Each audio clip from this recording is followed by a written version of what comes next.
Donc tout ça, c'est bien beau, mais on n'a pas poussé le grand final. Le grand final, c'est quoi? C'est ma RCE. Donc là, si on résume, on avait vu, hein, qui nous fait quoi? Déjà, il utilise notre fonction, notre abus. Surtout, ça va dans TMP Views. Qu'est-ce que ça fait si je résume? Il te dit, tu vois, un visiteur aujourd'hui, dashboard, 10 visiteurs aujourd'hui, ainsi de suite. Hein, ça développe le nombre de visiteurs que tu as vus. Donc, ça doit se mettre à cet endroit-là, techniquement. Hein, quand je vais sur le dashboard, il m'indique, voilà, 83 visiteurs, ça doit être écrit dans le TMP, dans le views.txt. En gros, on a notre if statement et si jamais on lui rentre rien, il affiche les visiteurs. D'accord? Sinon, il fait ça. Hein, et là, on a notre pass-through sur notre paramètre. Ok, donc il nous faut pousser une porte dérobée hein, parce qu'on va pas continuer à perdre notre temps à faire du command injection. Donc c'est là où je voulais en venir. Sudo ufw status verbose, j'ai le 444 et le 80. Sudo netcat sur le 4444 que j'ai ouvert. Maintenant, il nous faut générer un payload. On va le générer avec notre ami Hacking Tools. J'ai bien mon adresse de mon VPN, le port 444. On va lui demander d'encoder en URL et on va essayer d'injecter, tout simplement. Alors.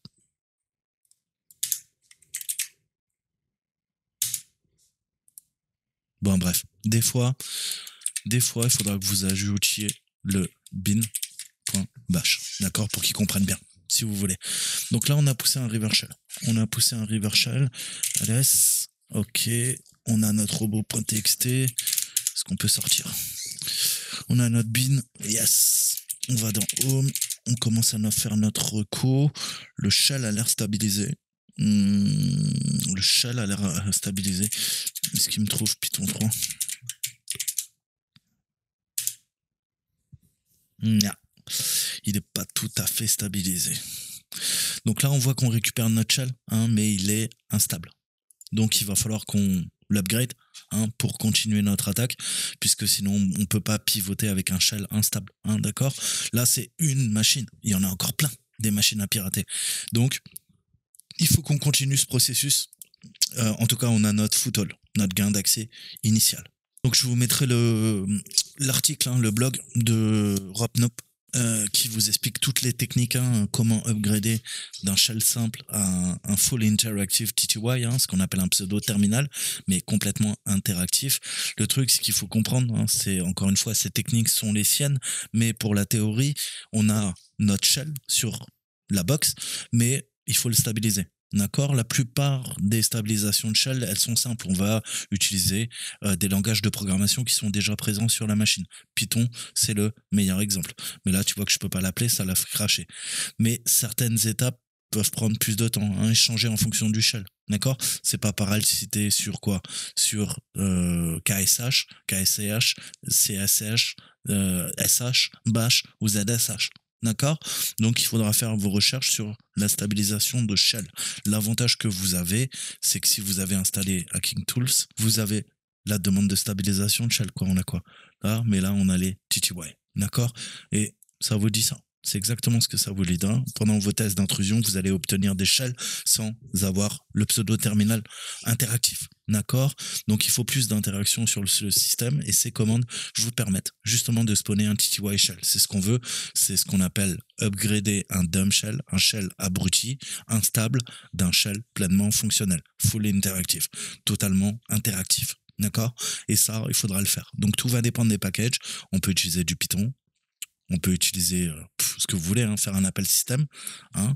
On peut bash spawn shell, du Perl spawn shell, du Ruby, du Lua, de l'IRB, du VI. Hein. On peut utiliser aussi faire l'olbin hein, pour spawner. Hein. Ce que vous oubliez, c'est qu'il y a beaucoup de programmes et c'est là les failles qui sont présentes sur le système. C'est que dans VI, on peut demander de spawn un sous-shell qui va quoi? Qui va hériter des droits du programme. Et si jamais le VI il tourne en route, si jamais Nmap tourne en route, tu peux demander un sous-shell qui va hériter des droits du shell principal. Donc le sous-shell de facto devient root, comme le propriétaire qui l'a lancé. Donc ça nous permet de, à la fois bien sûr spawner des shells, mais ça nous permet aussi de faire des lolbin pour attaquer et faire des attaques living of the land sur du Linux. Python 3, il n'y a pas, visiblement. Donc il faut qu'on relance. Hein, c'est toute la complexité de la chose. Il faut que je reparte et qu'on arrive à trouver un moyen de le pousser. Hein, tiens, je vais te montrer en même temps ce que je te disais. On va mettre en adéquation, en exergue. Je repousse. Je repars. Ok. Allez, on est reparti. Donc là, je peux tester avec un Python. Je reprends les commandes que je viens de te montrer tout en haut, hein, dans le petit plugin. C'est un import. Je veux importer quoi?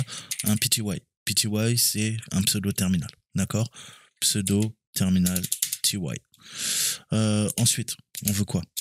Bah, il faut pareil le spawn, hein, en mémoire. Hein, c'est un spawn, c'est légèrement différent d'un fork en bas niveau. D'accord? Mais en gros, on va spawner un processus et ce processus, on va lui dire écoute, maintenant je veux que tu ailles à la racine, dans bin, et tu vas me charger de bash grâce à Python. Merde. Là, on est dans le caca, les enfants.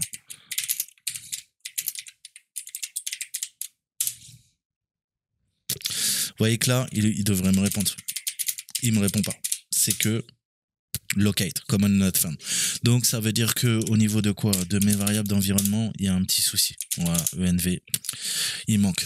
Il doit manquer des choses. D'accord? Pourtant, hein, c'est que bah là, typiquement, vous avez le cas. Ok, les variables d'environnement, elles sont bonnes, mais le shell est con.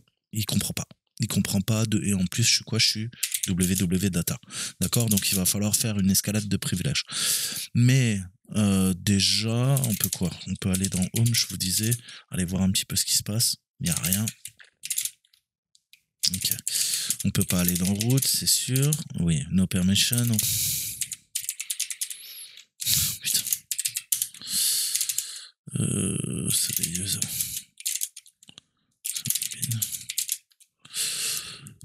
Il est où ce putain de Python? Il est là, le Python 3, bâtard. Bon, on va prendre le Python 3. Allez, c'est parti. Je suis dedans. Comme ça, je contourne le problème de variable d'environnement. On lui fait notre import pty, spawn pty spawn. Ouais. On va lui faire un bin bash classique, on referme. Donc vous voyez que j'ai pas l'autocomplétion. Hein, j'ai pas l'autocomplétion, j'ai pas mes flèches, il manque des fonctions. Hein, on n'est pas encore sur un shell totalement interactif. Donc pour ce faire, CTRL Z, je le mets en pause. Hein, ZSH, donc moi j'utilise ZSH, je vais faire des commandes supplémentaires en bash, vous ça sera différent. Si vous êtes sous Kali, vous utilisez ZSH, si vous êtes sur ParoTRS, vous utilisez ZSH. Bien que vous ayez plein d'autres shells qui soient installés sur la bécane. Donc là il est suspendu, il est en BG. Ça veut pas dire beau gosse, ça veut dire background, hein, en arrière-fond. D'accord? Donc le BG, là c'est cool. Moi je vais lui demander quoi? STTY. D'accord, je veux au format brut qu'il me fasse un écho dans mon truc et FG. D'accord, ça va commencer à stabiliser. On va récupérer le pseudo-terminal. Le souci, c'est que moi, j'utilise quoi? Donc, il faut que je lui fasse fin de l'instruction et un FG comme ça. Là, tu vois que je n'ai strictement plus rien. Hein, on a tout perdu. Avant, j'avais www-data, j'avais un prompt. Là, j'ai rien. Qu'est-ce qui se passe? Il faut qu'on reset le pseudo-terminal. Et ensuite, on va lui donner des informations pour faire correspondre mon terminal à son terminal. On a établi un canal de communication. Je veux synchroniser les deux terminaux pour avoir le même nombre de lignes et de colonnes. Hein, c'est comme ça que ça affiche. En fait, hein, ce que vous voyez là, c'est quoi? C'est des lignes et des colonnes. Hein, c'est un tableau. Donc, c'est transparent pour vous, pour l'utilisateur, mais sachez-le, hein, c'est comme ça que fonctionne. Donc, il faut qu'on reset. Alors, si j'ai des doutes, qu'est-ce qu'il me dit? Il me dit, si tu le fais en Python 3, tu veux stabiliser. Qu'est-ce qu'il me dit? Il me dit, d'abord, tu vas faire ça. Python 3, hein, step 2. Ok. Ouais, je crois que c'est même... Autant pour moi, je suis en train de faire des boulettes. Moi, je suis en écotherme. Ouais, variable. Ouais, je suis en xterm 256 color. Donc là, je suis en train de synchroniser en fait. Hein. C'est un tableau. Vous avez des lignes et des colonnes. J'ai un canal de communication via mon River Shell. Maintenant, je veux synchroniser les deux terminaux, celui du serveur et le mien, pour avoir le même nombre de lignes et de colonnes. D'accord?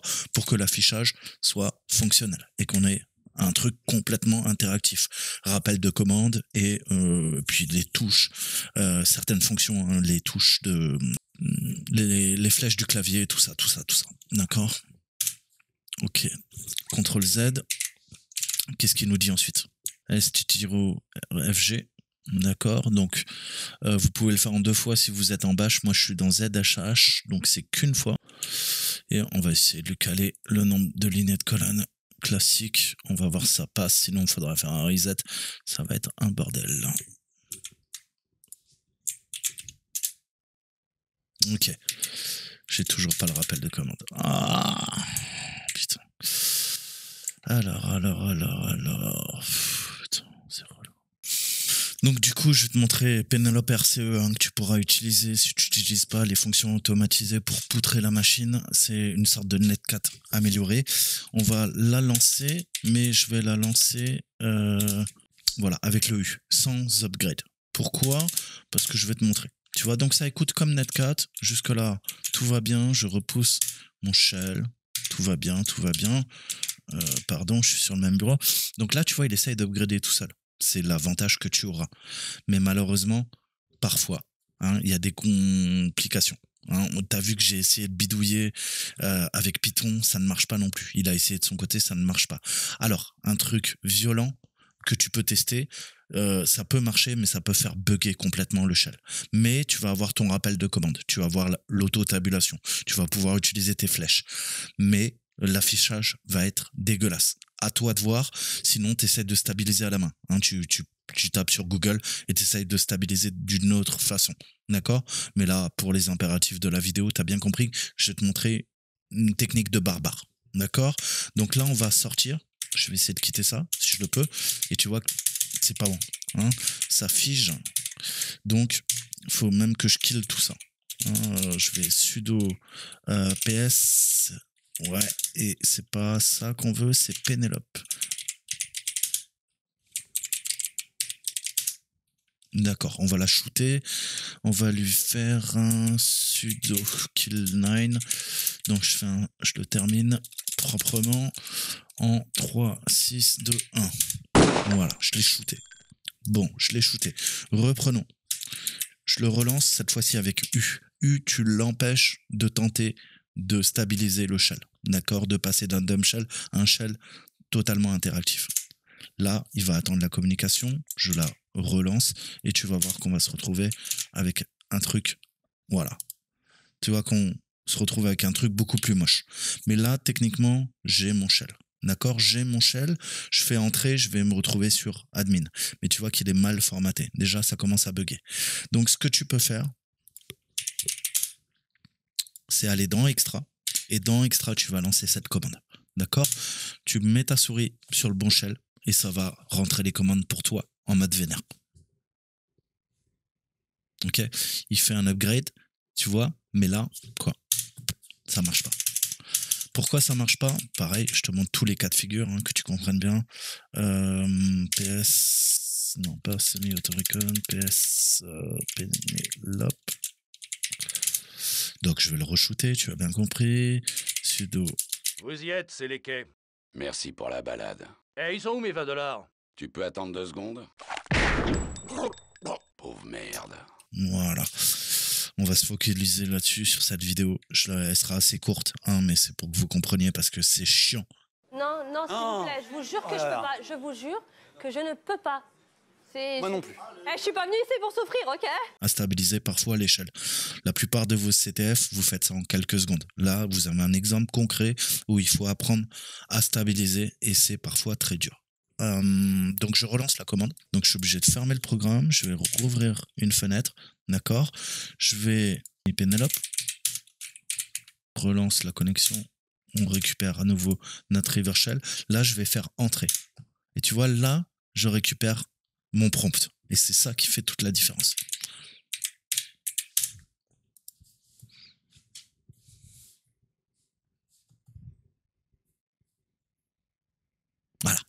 Et là, tu vas me dire, ouais, mais bon, ça te l'a fait bugger.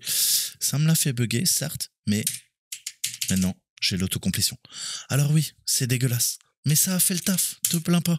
Hein, arrête de chialer. Apprends à utiliser des shells buggés parce que ça va être ton boulot. Tu vas passer ton temps à bosser dans des shells buggés. T'es en train de pirater des machines, te plains pas, mon copain. Et du coup, t'as quoi? Bah, du coup, j'ai mon rappel de commande. Tu vois? Alors qu'avant, ça merdait. Alors oui, tu vas me dire, regarde, ça saute de ligne, c'est de la merde ton programme. Ça fait le boulot, ok? Après, on essaiera de pousser un meter-traiteur, quelque chose de mieux. Mais en attendant, tu vois, je peux quand même lui rentrer des trucs.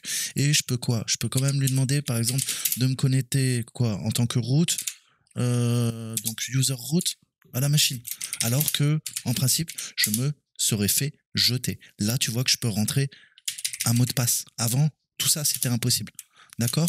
Donc voilà pourquoi on stabilise le shell. Hein, je reprendrai, je continuerai. Vous voyez que c'est pas la panacée, mais c'est le premier truc qu'on va faire. Hein. Deuxième étape, maintenant, on va faire de la reconnaissance sur la machine. Ça sera la prochaine vidéo. Je vais vous montrer comment on va attaquer le Docker. Hein. On a vu qu'on avait ce serveur Linux atteignable de l'extérieur qui fait tourner en local. Hein, c'est le principe d'un conteneur Docker. Il est isolé du réseau. Lui, il n'est pas sur une interface publique qu'on peut attaquer de l'Internet. Il est sur un réseau interne en 192, 168, 100. Maintenant, on va voir comment on peut attaquer un Docker, un conteneur mal sécurisé. On va voir les vecteurs d'attaque. Ça sera pour la prochaine vidéo. Je vous dis à très bientôt. Ciao, ciao.